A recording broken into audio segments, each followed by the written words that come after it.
Nereden atılıyor? Buradan getir lavı. Ben güzel lav atarım abi. 200 metre, 300 metre ise tamam. Çekilin arkadan. Arkayı yakıyor. Bakmışsın adam nasıl selam vereceğini şaşırıyor abi, o mevziye vurdu muydu. Tam da şuraya 1,5-2 metreye yatmış. Arkadaşımız şuradan şuraya sıçrarken Bismillah şu anından yiyor. Bak şuradaki geçiş mesafesinde rahmetli 1,5 metrede 2 metreden ateş edilmiş. Şuradan gidiyor, beynindeki sıvı akmış. Kurumuş beyni. O bir tanesi kendini feda etmiş buraya. Diğerleri dağlarda. Her taraftan mermi geliyor, her taraftan. Her taraftan, her taşın altından. Mevzi yapmışlar, gitmemişler. Helikopter kalkarken de bir başladılar bizi taramaya. Biz kaldık orada abi. Kar, Kepir yaylası bu. Karı yaramıyoruz, kaldık orada. İrtibatımız yok. Şarjlarımız bitti telsizlerin. 4 tane tim, vasiyet yazacağız, kalem dondu. Orada abi ben dedim ki biz buradan sağ çıkamayacağız. Bak ben hiç geri gelmeyi düşünmedim. İma edecekler bizi. Tam düşürmüşler. Çak çak çak benim üzerimden şuradan deldi geçti. Bereyi deldi. Saçlarımı yaktı. Hemen tim amir oradan bağırdı. Muhtar orayı terk et, aşağıya hemen sıyrıl. Ben yapıştım yere.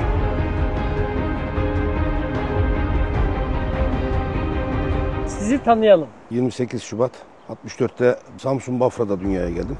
İlkokulu köyde okudum. Ortaokulu Samsun'da, liseyi Bafra'da okudum. Daha sonra askerlik dönemi oldu. Askere gittik. İzmir Foça Jandarma Komando Okulu'nda 3 aylık kursumuzdan sonra Kırkağaç Jandarma Eğitim Alayı'na gittik. Askerlik bittikten sonra polise müracaat ettik. Gerçekten çok gururla bir askerlik yaptık. Çok sürmedi. 6 ay içerisinde polis olduk. Polis olduktan sonra özel harekata gittik. 33 yıl 7 ay bir fil, 40 yıl 7 ay yıpranmayla emekli oldum. Özel harekat nasıl kuruldu? Şimdi rahmetli Özal yurt dışına gidiyor. Bakanlarla, ekibiyle, kabinesiyle. Ya bakıyor işte iniyor havalarına, özel bir birlik karşılıyor bunları. İşte silahları sıradan bir silah değil. Üniformaları bir değişik falan, boyları uzun. Kimileri bıyıklı, kimileri sakallı falan, her ülkenin konumuna göre. Ya diyor biz de böyle bir şey kurabilir miyiz? Öyle mi olsun, böyle mi olsun? Bir zaman geçiyor. Birkaç kişi rüya görüyorlar. Resulullah Efendimiz sallallahu aleyhi ve sellem tavsiye ediyor. Böyle bir birim kurulsun diyor. Beresi yeşil olsun. Bu ondan sonra böyle bir bere yapıyorlar. Biz de çok saygı duyarız buna. Yeşil demek İslamiyet'te, Türklük'te güç, kuvvet demek. İktidar, erk demek yani. Çok hoş bir yeşildir. Ben çok severim. Başımızın üstünde geziyoruz çünkü kutsal sayıyoruz biz bunu. Rastgele getirilmiş bu elbise böyle konulmuş değil. Hepsinin de bir manası var tabii. Maddi açıdan bizim için maneviyatı daha çok. Çünkü biz bu elbisenin altında Rabbül Alemin bizi çok muhafaza etti. Ben onun için diyorum şu elbiseyi bir gün giyene saygım sonsuzdur, başımın üstündedir. Çünkü böyle bir şeye gönül verip bunu giyme cesareti, cüreti gösterdiği için. Sanki bu elbiseden kurşun geçirmeyeceğiz zannediyorduk biz. Bir Rabbisine sarılıyor insan yani. İster istemez bir yaradan var diyor yani.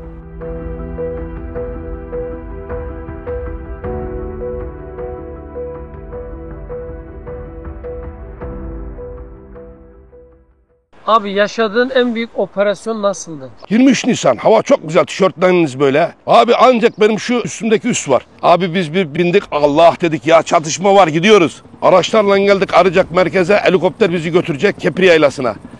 Teröristlerle korucular çatışmaya girmiş. Korucular sıkıştık, imdat falan demişler. Asker demiş ki biz gidemeyiz. Çağırdılar abi. Bir gittik. Yüzbaşı dedi ki pilot hiç kusura bakmayın dedi. Onlar çatışsınlar, siz de yavaş yavaş yürüyün. Nasıl yavaş yavaş yürüyeceğiz kardeşim biz? Abi vururlar dedi ya. Helikoptere vururlar. Yapmayın etmeyin dedi. Bak hepimiz gideriz. Ben dedi 25 kişi alacağım sizden. Çantalı, tam tesisatlı. 26 kişi de alamam zaten. Hepimiz gideceğiz abi. 2 de biz varız dedi. 27 kişi telef olacağız dedi ya. Olur da olmaz da abi yüzbaşı anladı ben bunlarla baş edemeyeceğim. Binin dedi ya. Hep beraber gidelim dedi, aynen böyle. Binin. 6 sorti yaptı abi bize. Ya dedik uzağa indiriyorsun bak. Ya dedi bunlarda biksi var. Diktriyof var, vururlar. Uzağa indiriyorsun biraz daha yakına. Neyse indirdi bizi, baktık. Şepoşu gördük. Dürbün bulduk yolda giderken. Ha, çatışmışlar. Teröristler dürbünü düşürmüş. Demek iyi çatışmışlar ama çevirmişler abi. O 9 tane korucu gidecek. Onları yiyecekler gitmesek. Onları böyle doğuracaklar abi. Onlar kuvvetli yere düşmüş korucular. Kar var. Az daha ileriye gittik. Buraya kadar kar çıktı. Korucuları da bırakamıyoruz. Helikopter de attı bizi gitti 9 sorti. Helikopter kalkarken de bir başladılar bizi taramaya. Tam o mağaraların ağzına indirmiş bizi. Adam herhalde canından vazgeçti, ne yaparsanız yapın dedi. İndirdi bizi abi, çekti gitti. Helikopter nasıl gidiyor biliyor musun? Uçarak da adam gelmedi geri. Biz kaldık orada abi. Kar, Kepir Yaylası bu. Kovancıların, ayı ormanlarının arka tarafı domuz ormanları falan diyorlar, çok yüksek. Rakım 2800 falandır. Yiyecek hiçbir şey yok. Normal bir önlük yemek. Öylesine geldik. Çatışma çıkıp geri geleceğiz abi. Ne bilelim biz, dağda kar. Karı yaramıyoruz. Kaldık orada. İrtibatımız yok. Şarjlarımız bitti telsizlerin. 4 tane tim. Ne yapalım? Vasiyet yazacağız. Kalem dondu. O korucuların bıyıkları var ya böyle. O ok atan kirpiler var ya, onun gibi olmuştu abi. Burada mahsur kaldık, öleceğiz. Öleceğiz burada diyor. Dedim ölmeyiz, Allah büyüktür, ama inanır mısın 4-5 kişi birbirimize sarılarak sabah ettik. Neyse çatışma devam etti. Isındık biraz. Vur oradan kır buradan derken, ama hava muhalefeti çok aşırı. Kar şimdi buraya kadar kar geliyor abi. Bir basıyoruz, rap diye çöküyor. Alttan kar erimiş. Yukarıdan buz desi duruyor. Ya bir sürü mühimmatımız var, havan mermisi var. Havanı getirdik, 60'lık havanımız var bizim. Roket atar var, lavlar var, bir sürü mühimmat var. Bunları nasıl indireceğiz aşağıya? Helikopterle kolayca koyduk. Aşağı nasıl gideceğiz? Nefes nefese. Orada abi ben dedim ki biz buradan sağ çıkamayacağız. Bak ben hiç geri gelmeyi düşünmedim. Onlar çevirmişler korucuları. Korucular artık biz abi teröristi bıraktık. Korucuları kurtardığımıza şükrediyoruz. Gidecek adamlar. Onları çevirmişler. Onlar da mühimmatı tedarikli harcıyorlar. Ne olur ne olmaz diye. Fakat bunlar da bunlara attırıyor ki bitsin de rahat vuralım bunları diye. Korucular da çok uyanık. Bak korucular işi biliyorlar. O bölgenin insanı işi biliyor. Bunları da biliyor, kendini de biliyor. Bunlar devamlı ateş etmiyorlar. Tak tak bekliyor. Diyor ki sen at, yerlerini tespit edelim. Çünkü iş gerçek bir göğüs göğüs çatışmaya dönmüş. Hani tam o tek mermi bırakma işi ise orada olur yani. Biz bir gittik, adamlar bir sevindi var ya, bizi görüyorlar. Helikopterin indiğini de gördüler. Bağırıyorlar, yerlerini tespit ettik. Bunları kurtardık. Ta uçta kaçmaya başladılar aşağıya doğru. Öldürdünüz mü hepsini? Etkisizleşti onlar. O 9 koruyucuyu da kurtardınız. Tabii canım, onlar nasıl sarılıyorlardı bize. Yani kolay değil abi, can pazarı bu. Allah razı olsun diye. Hala görüştüklerim var biliyor musun? Bak kaç yıl geçmiş, o bölgeden gideli. Diyarbakır'da hala görüştüğüm arkadaşlarım var orada bölgeden. Biz çok dua aldık biliyor musun? Çok dua aldık biz. Biz duayla yaşadık o zamanlar. Hala da öyle yaşıyoruz. Şimdi düşünebiliyor musun? Hiç kimsenin gelmediği yerde gidiyorsun, insan kurtarıyorsun abi. O insan işte tamamen kalben direkt Rabbül Alemine ulaşıyor o dua, biliyor musun? Bence yani. Çok makbul bir duadır. Tabii, ne demek? Yine böyle bir Kovancılar var, Elazığ'ın ilçesi. Bekliyoruz. Bir haber geldi. İşte teröristler karıncanın arkasındaki bir karakol var. Bizim de değil, Tunceli'nin. Biz Elazığ'da bölge trafik Kovancılar'da bekliyoruz ilçeyi. Kendi ilçemizi. Dediler ki saldırmışlar, lojmanlara da saldırmışlar. Ama asubay çok uyanık. Allah razı olsun ondan. Alttan kaldırmış şeyi, sürünerek içeri girilmesin diye ortayı boş bırakmış, diğer tarafa file ördürmüş komple. Roketi bir atıyorlar, fileye çarpıyor. Ama bir gümrüğü var ya o tele. Ama yukarıda arkasında çoluk çocuğu var abi. O patlamada çocukların sinirleri bozulmuş. Kimse yok kardeşim. Biz buradan bir gideriz var ya. Bir Land, bir Dragon uçarak içeriye bir girdik var ya. Nasıl seviniyor çocuklar var ya. Timci abi Allah razı olsun, sarılıyorlar. Yemek yiyin falan. Dedik ki bırakın şimdi sizi yemeği. Vallahi bak çocuk sevincinden bize bir şey ikram etmek istiyor. Nasıl gittik oraya var ya, bir başladık etrafı uçak savarla taramaya arkadan. Hem hap içmişler hem bira. Baktık orada geçmişler karakolun önüne. İçmişler birayı. Hapı da atmışlar. Bomba mı olmuş bunlar. Gözleri bir şey görmüyor. Bizim gözümüz görüyor. Bizim termalimiz görüyor sizi. Oradan abi bir çatışma ama ne dua aldık oradan çocuklardan ya. O kardeşlerimizin eşleri, Allah sizden razı olsun. Abi bu kalpten yapılan bir dua, makbul bir dua biliyor musun? İşte bu duanın etkisini Allahu Teala o kulunun o yalvarmasını biliyor işte. Biz basmayız işte Allah'ın izniyle inşallah o bombaya. Ben onun için hiç esir düşünmedim, bak esir olacağımı hiç düşünmedim. Bir göreve gidip de geri geleceğimi de düşünmedim. İnşallah bundan sonra da düşünmem Uğur. Hendek operasyonunda 3 kez aynı araçtan arkadaş mayının üzerinden geçiyor. 3 kez patlamıyor. Daha sonra patlıyor. Bomba uzmanı diyor ki buraya diyor su yolu yapmışsınız, patlamamış. Bir patladı. Tüple beraber karışık çelik tencereye koymuşlar.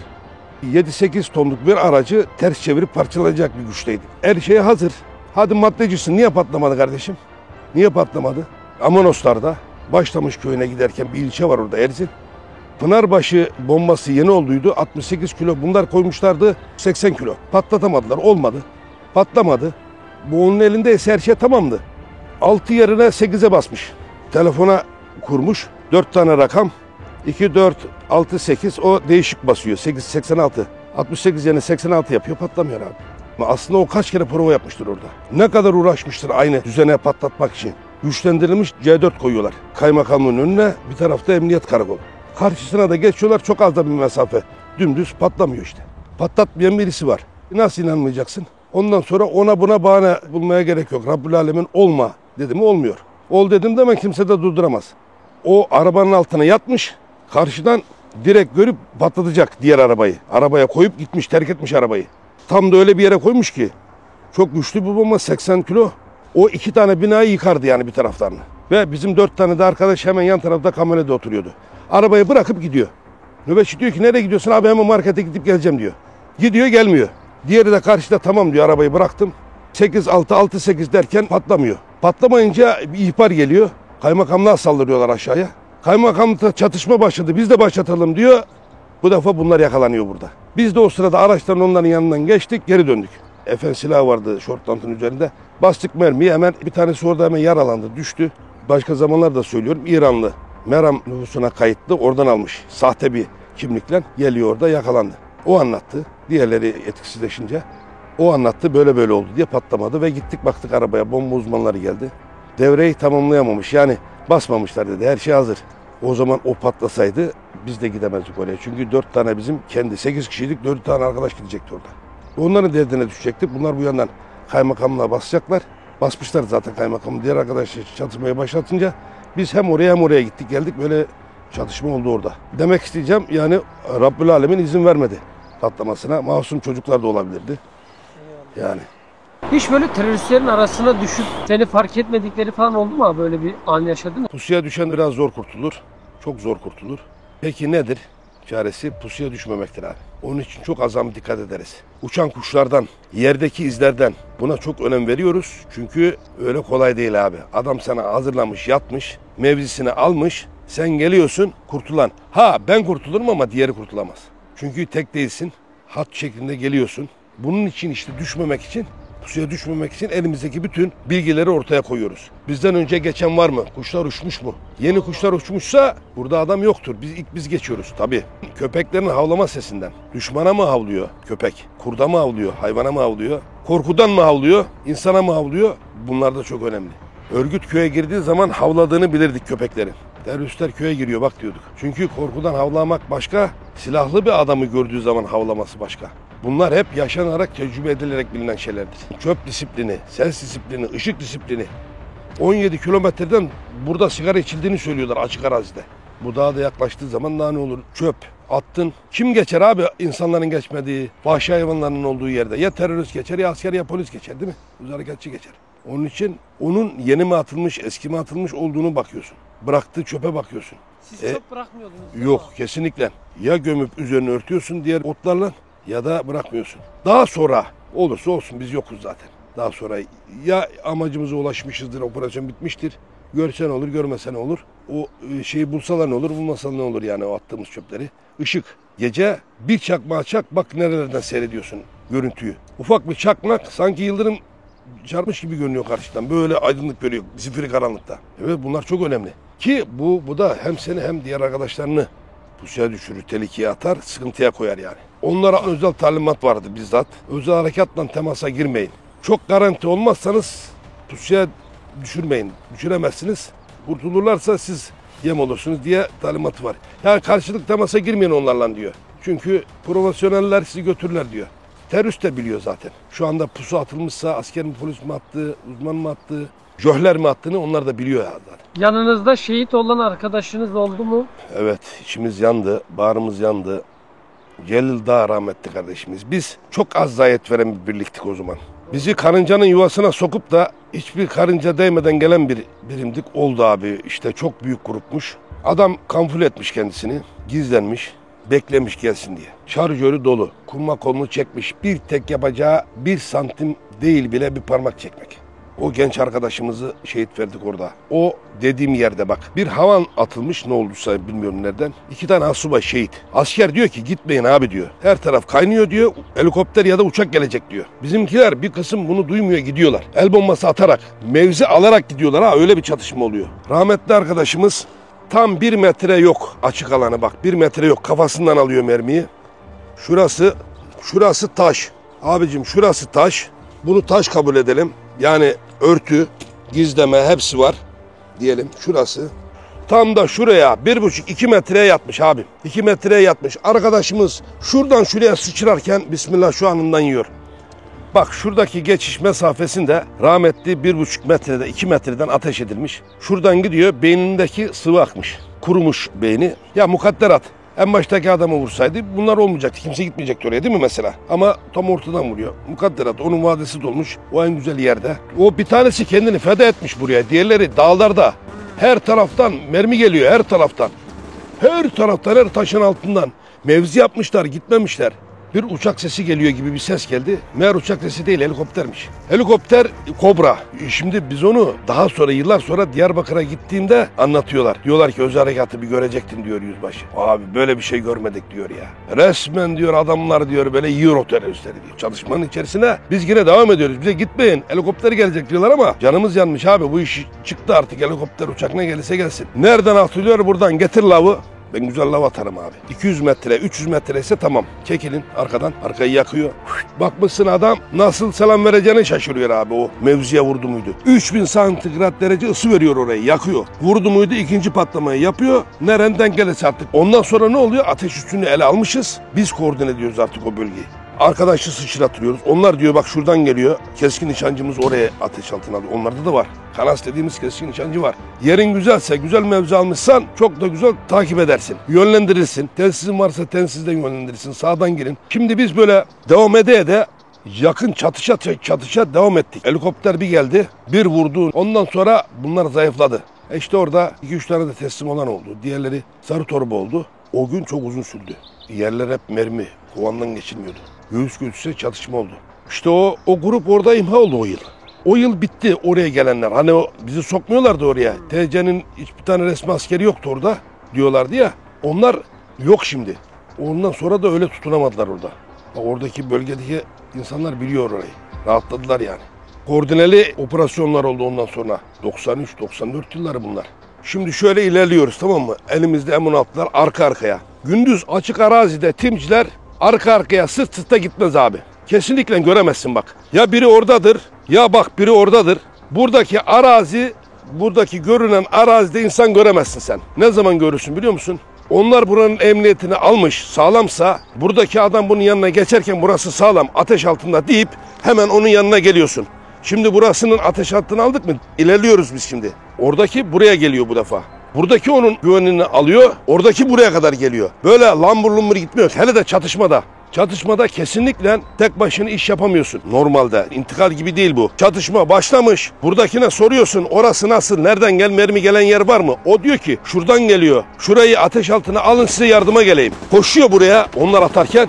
Bu defa ben başlıyorum atmaya diğeri geliyor. Böyle ilerliyorsun. Bak bu hilal şeklinde sarıyorsun burayı. Gelen yer bellidir. Çok uzun bir koridor değilse bunu böyle çevirirsin. Diğeri ise artık gider de gidebildiği kadar. Herkes önüne gelen hedefi imha eder. Bu defa sayarak atıyorsun mermiyi. Şimdi mermi lazım olacak. Vurduğun adam senden kat kat sayı olarak fazla olacak. Diyelim ki 300 kişi çıktı. Sen 100 kişisin. O adam 3 tane atacak, sen bir tane atacaksın. Değil mi? Hedefi vuracak. Hedefi vuracaksın. Boşa yok. Boşa zaten çok az olur boşa. Karambol artık atış bitmiştir. Atış üstünlüğünü almışsın ele resmen çatışmadır. Ta ta ta ta ta ta ta bitti. Tak tak. Tak tak tak. Tak. Oradaki atıyor. Buradaki atıyor. Artık dağ taş cümbüş. Herkes iş başında. Tam bir mesai yani. Bu defa tesisler tam faaldir. Herkes kimin ne dediğini iyi dinlemek zorunda. Çünkü adam bir şey anlatıyor bak. Şu karşıki nokta diyor bak izli atıyorum oradan diyor. Oraya diyor keskin nişancı var diyor. Bakıyorsun izli gitmiş hemen oraya diğerleri yükleniyor. Bu defa da bizim ateş destek unsurumuz var. Manevra unsuru manevra yaparken ateş desteğiyle ağır silahlar. Oraya çalışıyor, ateş altına alıyor, diğerleri manevra yapıyor. Bakıyor ki burada adam, Allah biz buradan uğraşırken kafadan yedik diyor. Niye? Sen oraya bakarken diğeri çevirmiştir. Hafif silahlarla hızlı bir şekilde manevra yapan birliktir. Ateş destek unsuru ateşinde diğerleri manevra yapıyor. Ve bu uzun sürebilir. Yani düşün, buraya saatlerce baktığın zaman da oluyor. Biz 5 dakika bakamıyorsun. Saatlerce bakıyorsun oradan adam çıkacak diye pusuda. Saatlerce bakıyorsun çıkacak, karşıya geçecek diye. Sökülmüyorsa adam bekleyeceksin. O kadar sabırlısınız. O kadar sabırlı olmak zorundasın ve yerin de belli olmayacak.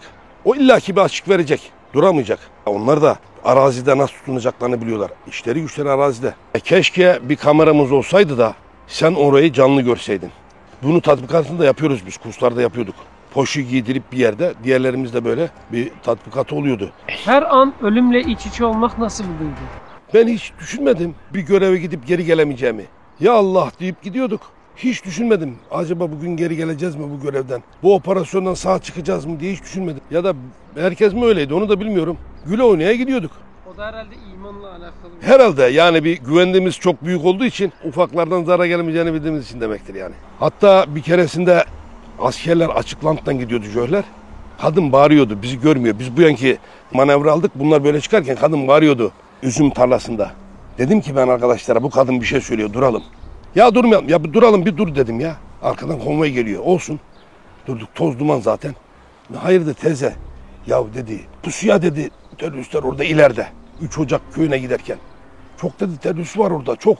Bunlar böyle gidiyor açıkta dedi. Sanki bizim araba kapalı da mermi almıyormuş da kadın öyle diyor açıkta gidiyorlar açıklantıdan diye. Neyse gittik orada.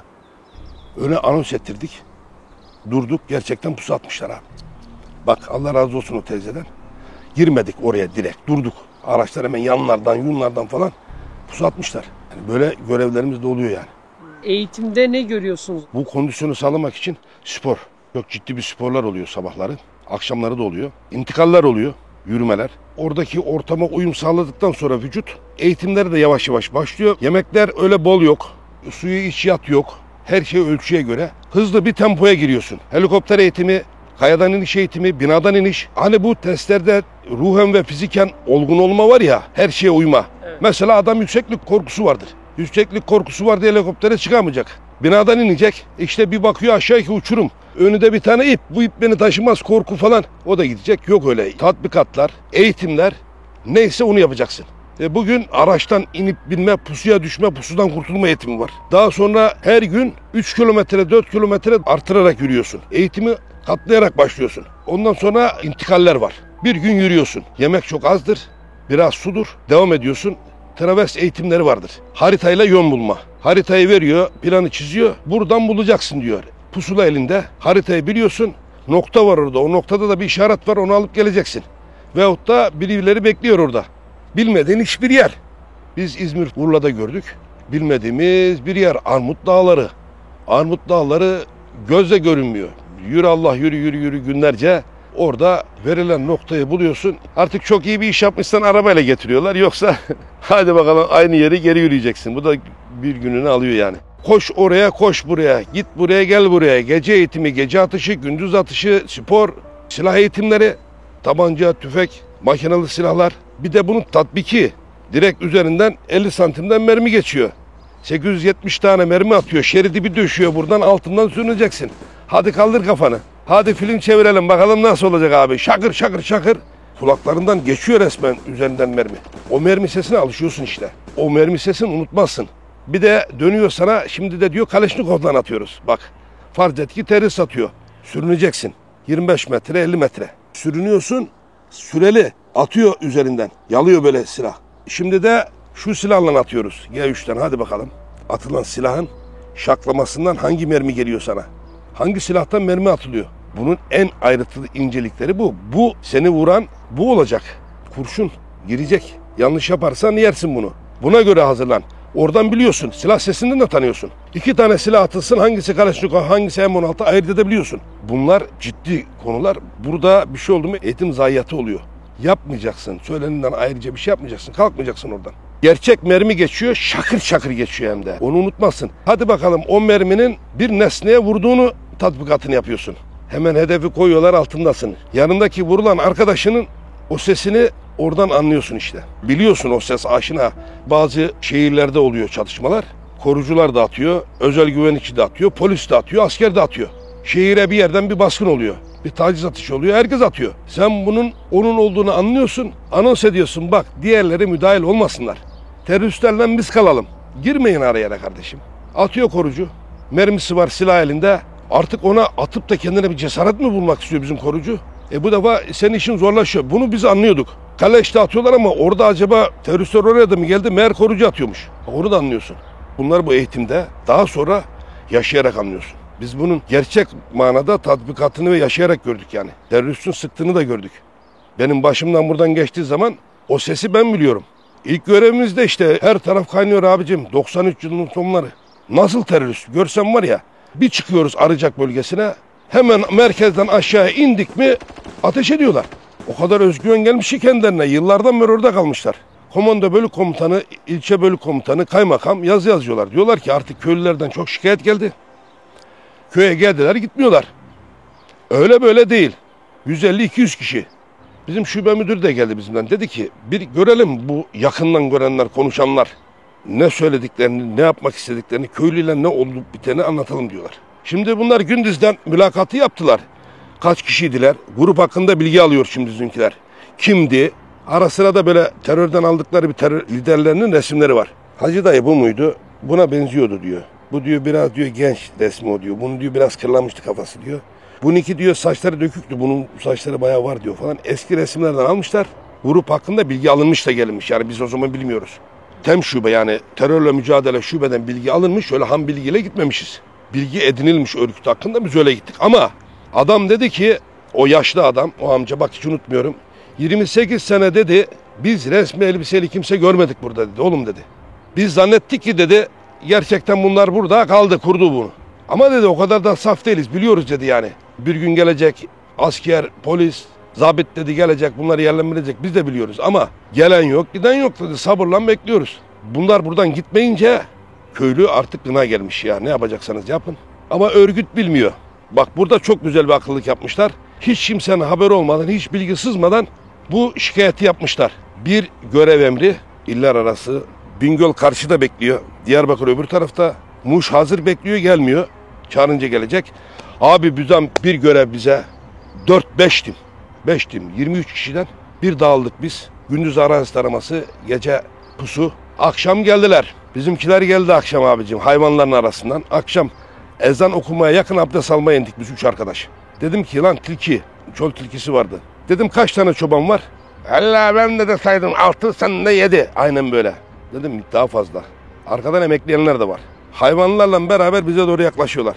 Hesabicim oradan bunlar akşam oldu. Güzel yerleşiyorlar. Ama bir yanlış yapmışlar. Allah izin vermezse böyle olur. Şaşırırlar. Roketi kuruyorlar. Genelde roketleri bayanlar atardı. Onların elleri titremez. Hassastır, incedir. Mesafemiz 200-250 metre attıkları yer. Herkes önde güzel mevziyi aldı. Bize de yer kalmadı. Yorgunuz. 2 gündür uykusuzduk. 4 saatte en azından oraya gittik. Jandarmada briefing aldık. Oradan git oraya. Gündüz arazi taraması. Bitkin bir haldeyiz. Hemen namazı kılıp dedik biz kendi aramızda nöbetleşe yatacağız. Kestirmemiz lazım. Sabah yine arazi taraması var. Diğer civar illerle de koordineye girdiler tesisten. Konumuz alındı şudur budur. Ya gündüzden ben dedim ki bu çoban bizi çok takip ediyor. Bir tespit atış yapayım ben dedim. Ne atacaksın ne olacak falan atsan ne olacak. Neyse attım ben bir tane. Çat çat çat çat. Hemen sürüyü getirdi çoban. Ben çobanım diyor. Ama gözetliyor bizi. Adım adım gözetliyor. Nereden gidiyoruz?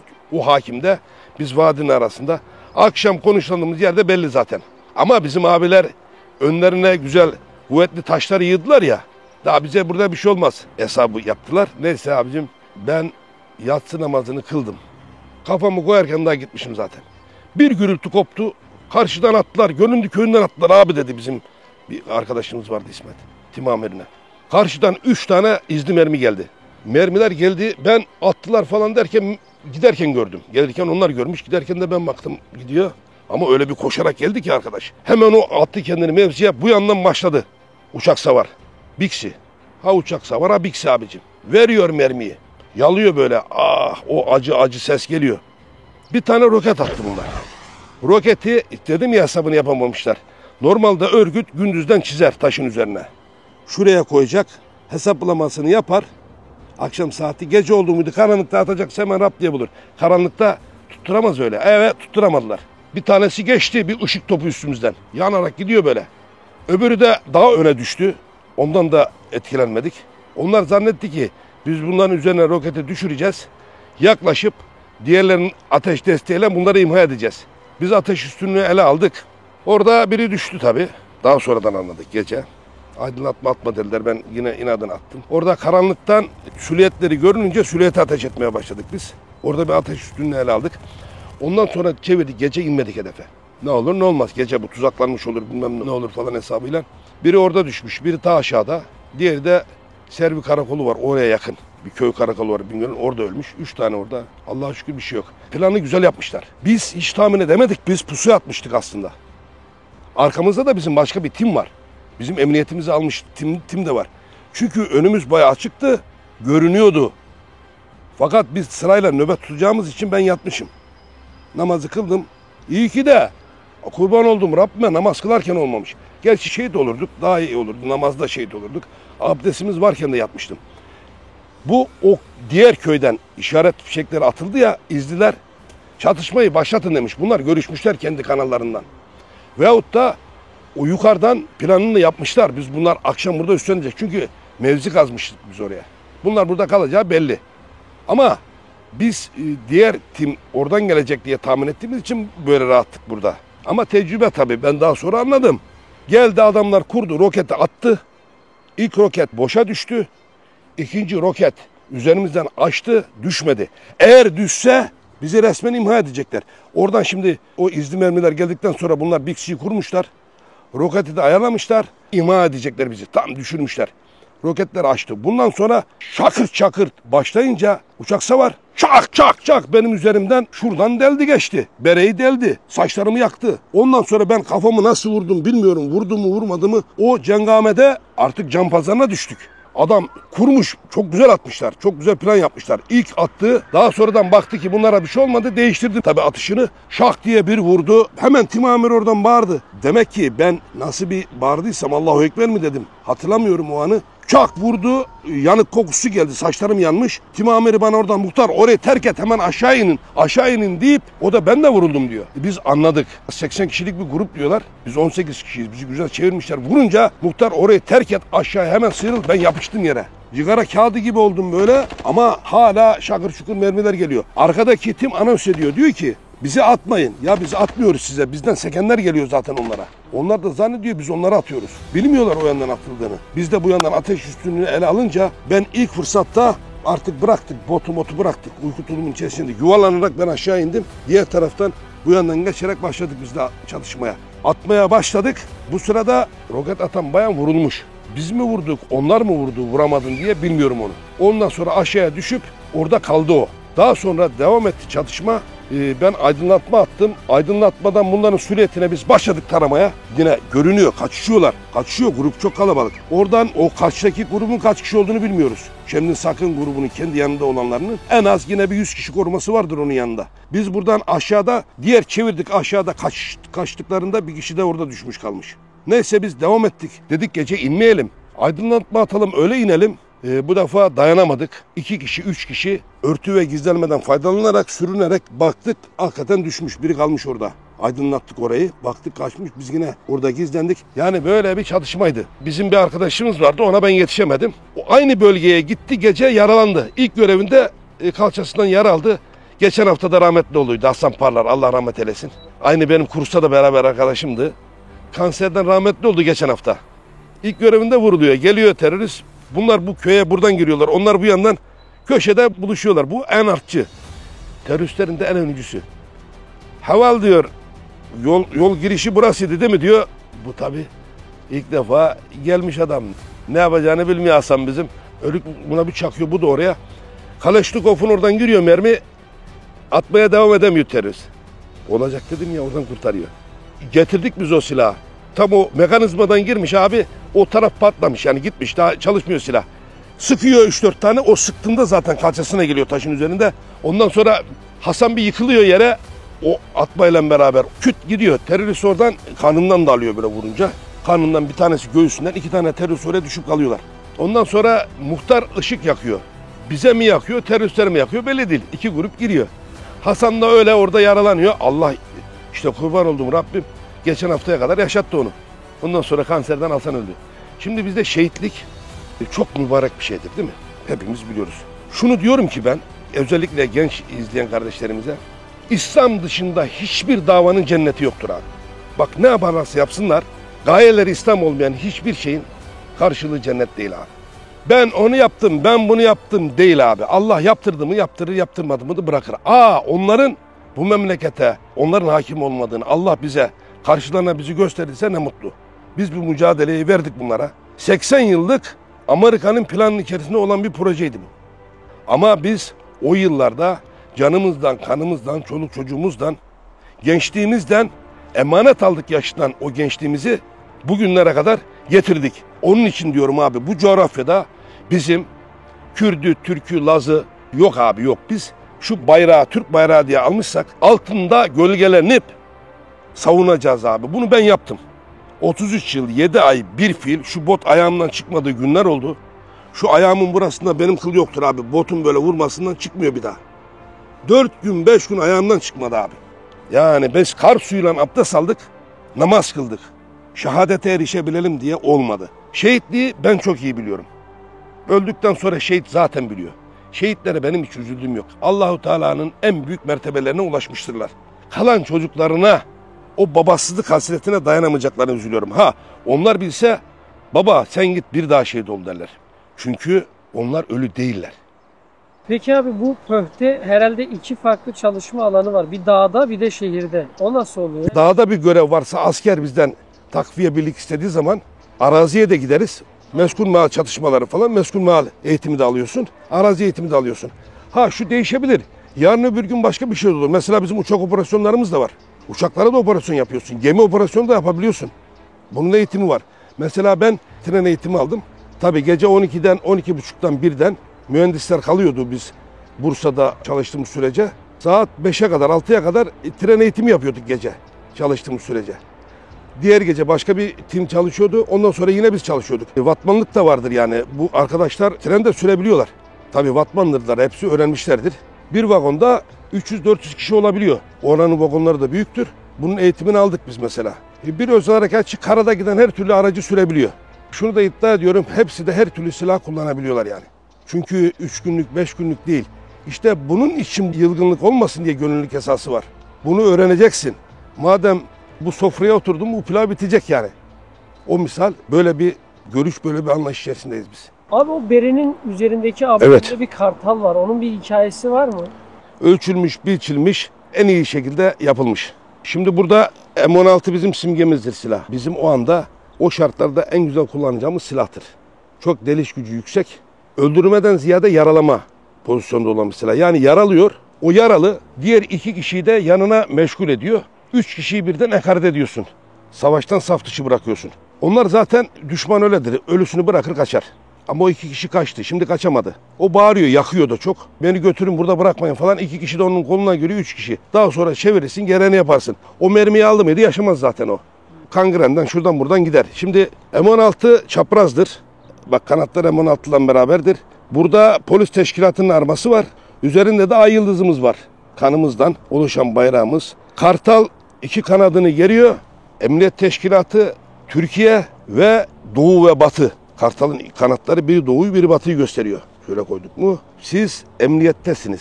Biz varken kanatlarımızın altındayız. Diğer polis teşkilatı, diğer birimlerine dahil. Aynısı burada da var. Kartal'ın tırnakları yeri tutuyor. Sağlam yapışıyor. Kanatlarının doğu batı arasında diğer bütün birimlerin üzerinde muhafaza altına alıyor. Kanatları altına alıyor. İşte burada olduğumuz ilin hangi ildeysek, hangi ilde çalışıyorsak onu gösteriyor. İşte bizim şu da dolayısıyla biz Emniyet Genel Müdürlüğü'ne bağlı polis teşkilatının bir neferiyiz. Biz polis memuruyuz, polisiz, amiriz. Çift başlı kartalımız var. Osmanlı'nındır bu. Selçuklu'dan kalmadır çift başlı kartal. Daha sonra başka ülkeler aldı. Ama bizden aldılar. Çaldılar bizden. Burada da işte barışı simgeleyen yaprağımız var. Böyle defne sarmalımız var. Kamuflajımız var. Araziye uyumlu bir yeşil. Arazinin içerisinde kaybolur gidersin. Gayet rahat bir elbisemiz var. Yeşil bere böyle. Yeşil berenin kartalı da böyle. Zor şartlarda ibadetlerinizi nasıl yapıyordunuz? Abdest çok zorladı bizi. Karda abdest alıyorduk. Karın buzun üstüne seccade seriyorduk, ıslanıyordu parkelerimiz. Ama bir abdestten 2 namaz çıkarma falan olayı hep prostat olduk o yüzden. Yani abdest almak çok zordu. Botları çıkarmak falan. Daha sonradan da dediler de anlayamadık. Botun üzerine mes oluyormuş. Bottan namaz kılıyor mu onu da bilmiyorduk. Çıkartıyorduk böyle ayaklarımız ıslanıyordu. Karda abdest alıyorduk. Su yoktu. İçecek su var anca abdest almak için. Karı böyle sürte su yapıp böyle abdest alıyorduk. Zordu. Bir de ayakta durmayacaksın. Kapalı yer olacak. Açıkta kaldın mı açıktasın. Ateş edilebilir, çatışma olabilir falan. İşte bunun zorlukları oldu. Çok ama bırakmadık elhamdülillah. Şeytana pabuç bırakmadık Allah'ın izniyle. Nefsimiz çok zorladı ama kıldık ya. Kıldık Allah kabul etsin. Hayalhanem hakkında ne düşünüyorsunuz? Vallahi iyi, gençler özellikle seyretmesini tavsiye ederim. Burada gerçekten tecrübelerinden faydalanabilecek insanlar çıkıyor. Uhrevi açıdan da, dünyevi açıdan da, meslek olarak da, meslek ötesi de gerçekten iyi insanlar çıkıyor. Güzel şeyler anlatıyorlar buradan. Faydalansınlar yani. Buraya kadar geldiniz, bizi onurlandırdınız. Çok teşekkür ederiz sizlere. Bu gayretlerinizi Rabbül Alemin kat kat arttırsın inşallah. Ama insan bir heyecan olduğu zaman, bir amacı olduğu zaman yorgunluğu da çok hissetmiyor açıkçası. Yani bu heyecanla yaşadık biz şimdiye kadar. Siz de böyle devam edersiniz inşallah. Elle görülür, gözle tutulur bir şey yapıyorsunuz. Sağ olun yani.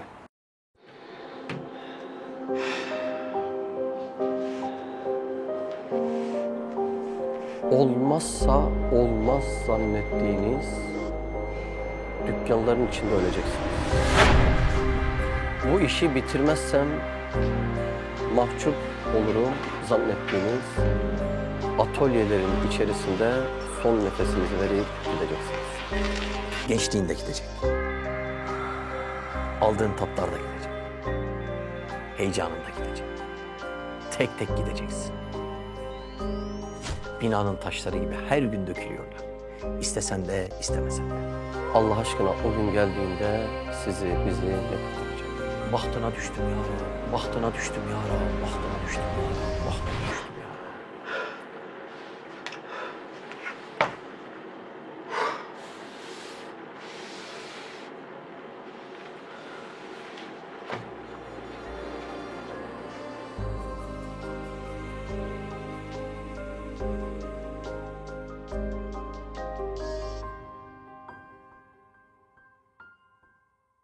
Siz de Hayalhanem'in yurt içi ve yurt dışı projelerine destek olmak için buradaki linke tıklayarak online bağışta bulunabilir veya aşağıdaki iletişim numaralarından bizlere ulaşabilirsiniz.